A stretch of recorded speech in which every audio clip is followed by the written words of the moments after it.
Então vamos lá.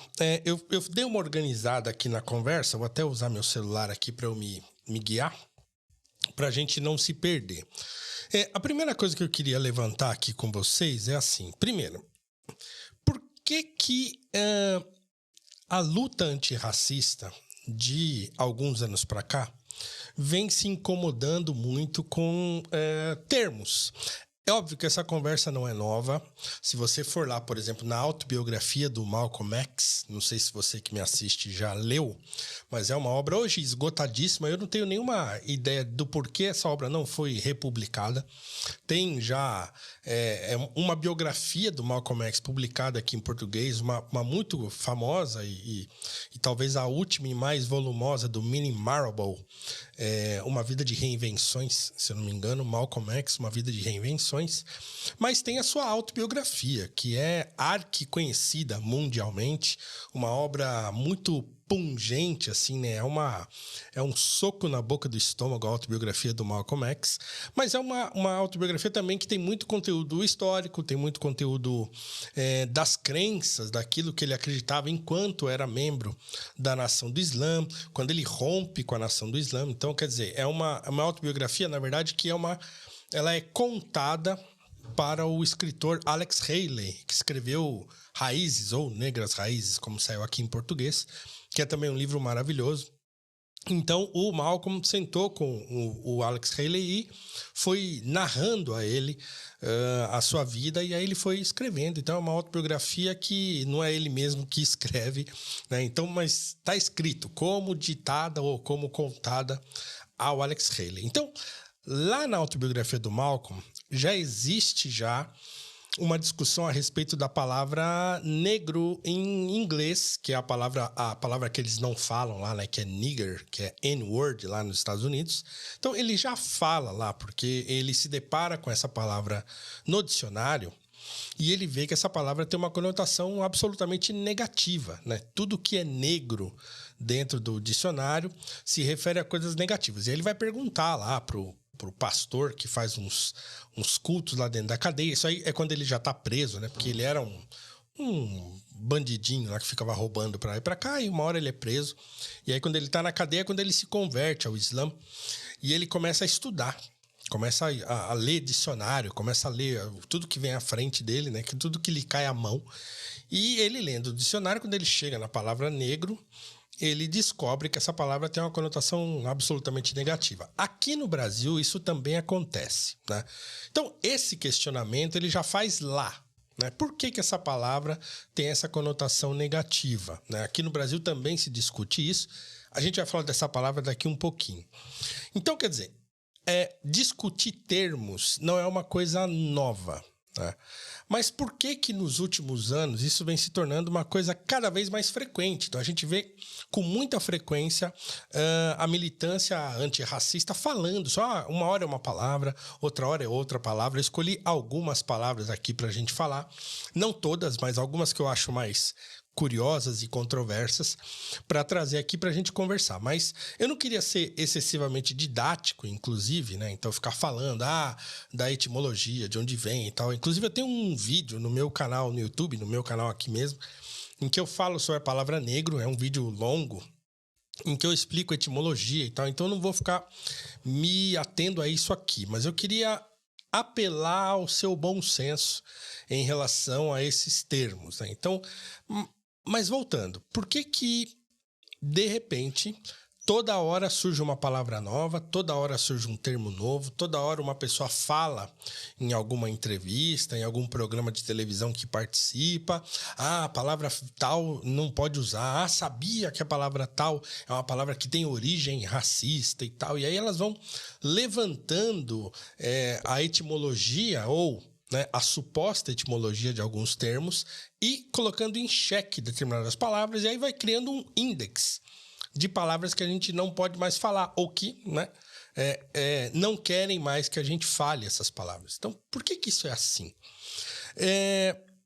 Eu pensei muito nisso e venho pensando muito nisso há muito tempo, e toda a discussão que eu tenho levantado quando eu discuto questões raciais aqui no Brasil e fora do Brasil também, é que eu penso que a luta antirracista, ela se tornou também, por força política, né, por força de disputa de narrativas políticas, ela se tornou uma ideologia. Né? E aí, quando eu falo ideologia, eu estou falando num sentido bastante específico. Ideologia é um termo polissêmico, é um termo que nasce lá no século XVII com Destutt de Tracy, e aí ela vai mudando ao longo do tempo. Então, quando os marxistas falam em ideologia, eles falam uma coisa. Quando os estruturalistas falam em ideologia, eles estão falando outra coisa. Quando os conservadores falam em ideologia, eles estão falando outra coisa. Eu escrevi um artigo na Gazeta do Povo há um tempão atrás já, deve ter, sei lá, uns 3 anos, que é o que é ideologia afinal. Então lá eu vou explicando, né, o que cada tradição, digamos assim, de pensamento, ou como cada tradição usa essa palavra. Quando eu uso essa palavra, eu uso num sentido específico, que é num sentido que os autores conservadores e liberais, os autores mais, digamos assim, à direita politicamente, usam. Então, eu queria trazer aqui, já para a gente começar, hoje eu trouxe uma citação, ou algumas citações, para que vocês consigam acompanhar o que eu estou falando e lendo também para fixar melhor os conceitos. Então, assim, eu queria trazer uma definição, que é uma definição resumida, que tem um autor muito interessante, que é um filósofo romeno, chamado Andrei Plecho, que tem um livro muito legal publicado aqui em português pela Realizações, que é Da Alegria no Leste Europeu e na Europa Ocidental. Então, são 4 conferências que ele deu, e uma das conferências é sobre ideologias.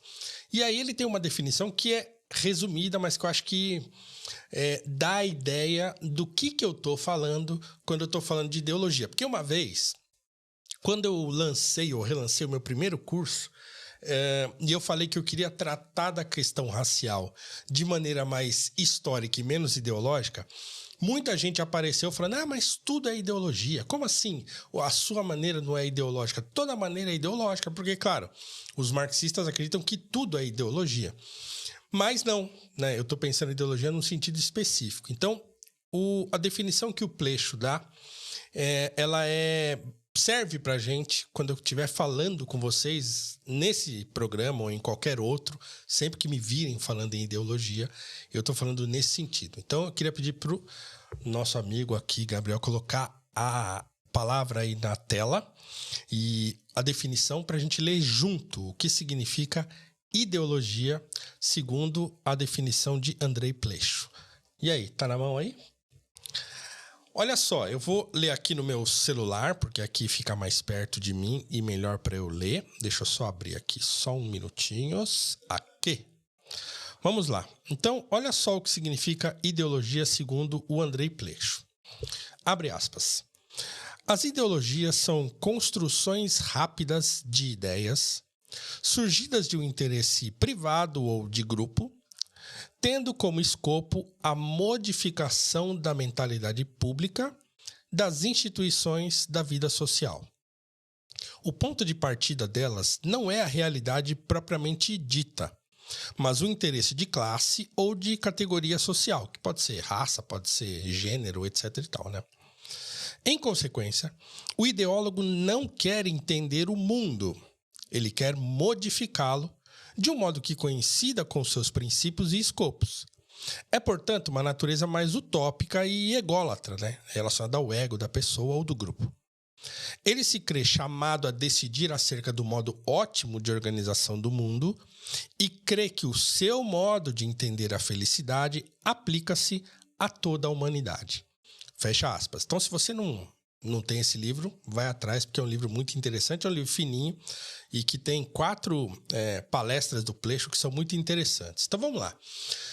Essa definição de ideologia acho que resume muito bem o que significa ideologia para os autores aos quais eu me filio, né, as ideias às quais eu me filio, que é o seguinte. Então, as ideologias são construções rápidas de ideias que visam a mobilização social. Então, se eu tenho um movimento social e o meu movimento social, por exemplo, está preocupado em acabar com o racismo, né? Então, é muito arriscado quando eu me coloco nessa posição de querer acabar com o racismo, é muito arriscado que eu transforme a minha luta contra o racismo, ou a minha luta antirracista, na coisa mais importante de todas as coisas que existem no mundo, e que eu pense que o modo como eu acho que a sociedade tem que proceder é o modo ótimo e perfeito que a sociedade tem que ser.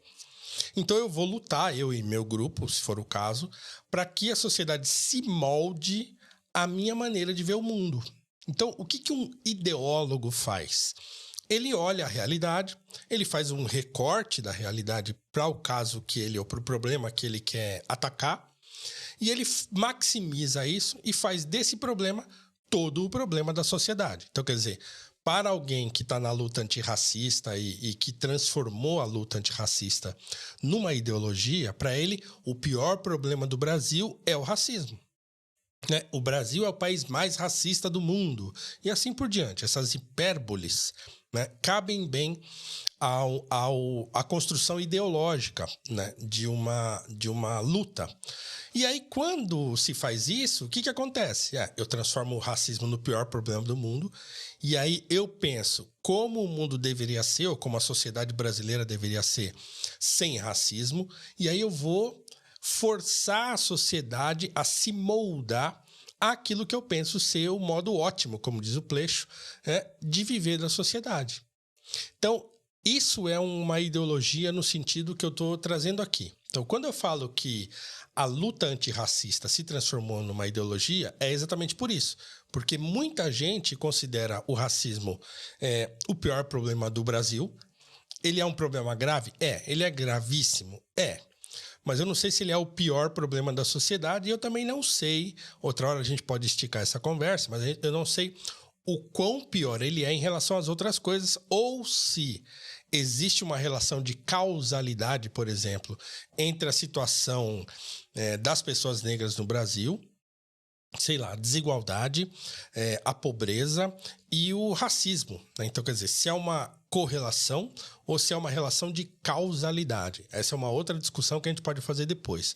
No entanto, o Brasil tem muitos problemas que são muito graves, e o racismo é um deles. Quando você coloca o racismo como o problema mais grave, você tende a maximizar o problema e você tende a, digamos assim, maximizar o poder da sua visão de mundo para solucionar o problema. E aí a coisa complica.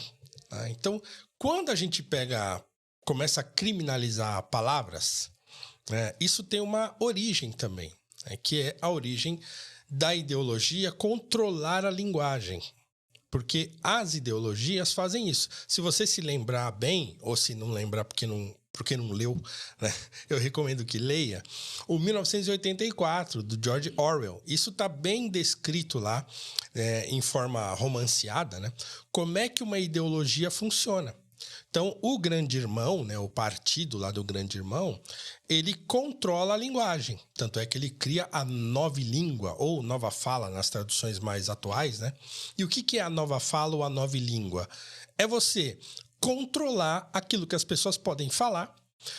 Não só isso, é controlar também o modo das pessoas pensarem e também controlar o que é verdade e o que não é para aquelas pessoas. Tem aquela frase famosa, do 1984, que é: guerra é paz, liberdade é escravidão e ignorância é força.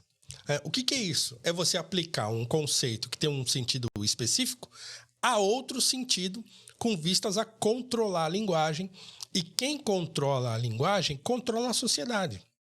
Se você começa a proibir palavras, se você começa a dizer que determinados termos não pode mais, por que isso, por que aquilo, os grupos organizados vão controlando o debate público e vão controlando o modo da gente pensar sobre o problema que eles querem resolver, e eles vão empurrando a gente para a solução que eles propõem. Quem fala muito sobre isso é um outro filósofo muito interessante. É o filósofo que eu estudei na minha graduação de filosofia. Assim, eu conheci esse filósofo, eu já falei isso várias vezes, eu conheci e me interessei por ele por causa do sobrenome, né? É Eric Voegelin, Voegelin, né? Mas o V em alemão tem som de F, né? Então, se lê Voegelin, é um F misturado com um V, né? Então, em vez de falar Voegelin, então se fala Voegelin. Enfim, o Eric Voegelin trabalha muito com esse conceito de ideologia. E por quê? Porque ele está enxergando nos problemas dos totalitarismos modernos, contemporâneos, como nazismo, comunismo, etc. Ele reconhece nesses movimentos políticos como movimentos ideológicos, né? Porque o nazismo ele elege como principal problema da humanidade o judeu, né? Então ele vai lá, ataca, causou a desgraça que causou. Por quê? Porque eles transformaram a figura dos judeus numa figura ideológica. É o judeu enquanto ideia, né? Não eram as pessoas, não eram uma comunidade. Eles transformaram numa ideia e uma ideia a ser combatida, né? O comunismo é a mesma coisa. Então transforma o burguês enquanto ideia em algo a ser combatido. Então todo o problema da sociedade é o burguês. Então a gente precisa ir para cima do burguês, precisa ir tomar as propriedades, e aí é o que vocês já sabem que a proposta do comunismo faz. Então é você transformar um elemento da sociedade na sociedade toda. Então você transforma aquilo num elemento ideológico, né? Então o Eric Voegelin também tem uma citação que eu trouxe aqui para a gente ler junto, que é bem interessante a respeito do que as ideologias fazem, né? Então, se a citação anterior, o Pleixo disse o que é ideologia, num segundo momento, então, o Eric Voegelin vai dizer o que elas fazem. Então, peço para colocar aqui a nossa citação, já está aí? Beleza? Então vamos lá, abre aspas. As ideologias destroem a linguagem, uma vez que, tendo perdido contato com a realidade, o pensador ideológico passa a construir símbolos, não mais para expressar a realidade, né? Mas para expressar a sua alienação em relação a ela. Fecha aspas aqui para o Eric Voegelin, num livro muito interessante, que, aliás, quando eu li numa sentada esse livro. Eu comecei a ler, não consegui parar, é um livro fino, é uma autobiografia intelectual do Eric Voegelin, e eu li numa sentada, eu não consegui parar, comecei a ler à tarde e fui terminar de madrugada, porque é tão interessante esse livro que eu não consegui parar de ler. Então, ele fala isso, olha, o que a ideologia faz? Ela destrói a linguagem. Por quê? Porque o ideólogo, ele, de certo modo, ele perde o contato com a realidade. Então, ele já não vê mais a realidade como ela é. Então, quer dizer, um pensador ideológico, quando está tratando, por exemplo, do racismo, ele coloca o racismo, né, põe um óculos com uma lente, entre aspas, antirracista, e ele passa a ver racismo em absolutamente tudo, e aí tudo vai ser racismo, e aí ele não está mais em contato com a realidade. Porque, óbvio que a realidade é muito mais complexa do que as relações raciais, né? Então, mas ele resume tudo a isso. E aí, o que ele faz a partir dessa perda de contato com a realidade, que o Eric Voegelin vai chamar de segunda realidade, né? Então, ele perde o contato com a realidade factual, essa das nossas vidas mesmo, e pula e salta para uma segunda realidade, um termo que ele empresta de um escritor chamado Robert Musil, um outro alemão, que escreveu O Homem Sem Qualidades, né? Então ele pega esse termo e fala, olha, então o pensador ideológico, ele perde o contato com a realidade. Por quê? Porque ele bota uma lente ideológica para enxergar a realidade. E aí o que ele faz? Ele então passa a enxergar tudo através daquela lente, e aí ele começa a construir uma realidade, né, que fica por cima, né, que se sobrepõe à realidade factual, que é a realidade ideológica. Então é isso que esses ideólogos fazem. Então, Eric Voegelin, ele traduz bem aqui, e aí quando ele vai analisando esses movimentos totalitários da história, ele não faz isso só com nazismo e comunismo, mas ele vai encontrar, por exemplo, isso lá atrás, assim, pensadores mais antigos, da antiguidade, ele vai encontrar isso nos cães mongóis, ele faz um estudo bem aprofundado dessas relações, né? Tem uma obra dele que chama História das Ideias Políticas, que ele fala muito disso lá. Então, assim, quando um pensador ideológico age na sociedade, ou sozinho, ou com as pessoas e os grupos que estão em torno dele, ele passa a construir uma realidade ideológica e atuar na realidade factual como se estivesse atuando numa realidade que ele construiu na cabeça dele. Um outro exemplo, e um exemplo da literatura, inclusive o exemplo da minha aula de hoje no meu Clube do Livro, e está fresco na minha cabeça, é o Tolstói, né? O próprio Tolstói, o Leon ou Liev Tolstói, que foi um dos maiores romancistas de todos os tempos, que escreveu Ana Karenina, que escreveu Guerra e Paz, né? E que escreveu O Padre Sérgio, que é a novela que a gente vai estudar no clube hoje.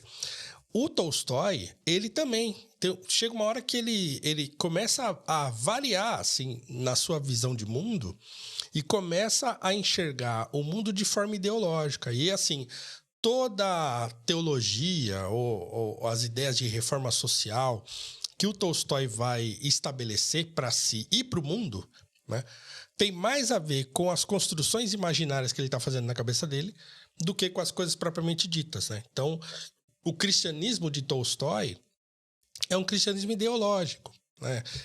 O modo como ele enxerga o camponês, né, é um modo ideológico. Então ele vai viver a sua vida, grande parte da sua vida, e morrer de acordo com a ideologia que ele construiu lá na cabeça dele, né? Então é isso. Então o pensador ideológico, e quando ele transforma um problema real, e eu não estou dizendo aqui que os problemas não existem, certo? Vale lembrar, eu não estou dizendo que o racismo não existe, que os problemas sociais não existem, que os problemas de ordem afetiva não existem. Existem muitos problemas nas sociedades. Mas o que eu estou dizendo é que o pensador, quando ele se torna um ideólogo, ele tende a recortar a realidade e construir um edifício ideológico no qual ele vai agir, certo? Então, acho que aí a gente já está conversado sobre o que significa ideologia, tá? Então, ó, quem quiser fazer um superchat aí pra gente, ó, já tem o Murilo ali que deu mandou ali 2,66 e falou para mandar um abraço pra tia Rose. Então, ó, um abraço aí, tia Rose, tudo de bom. Então, se vocês quiserem mandar pergunta no superchat, mandem aí, porque eu vou dar uma lida depois que eu terminar a minha pequena explicação aqui sobre esse assunto das palavras proibidas, certo? Então, a partir dessa explicação inicial do que é ideologia, acho que a gente consegue continuar o nosso papo a partir daquilo que realmente eu quero tratar.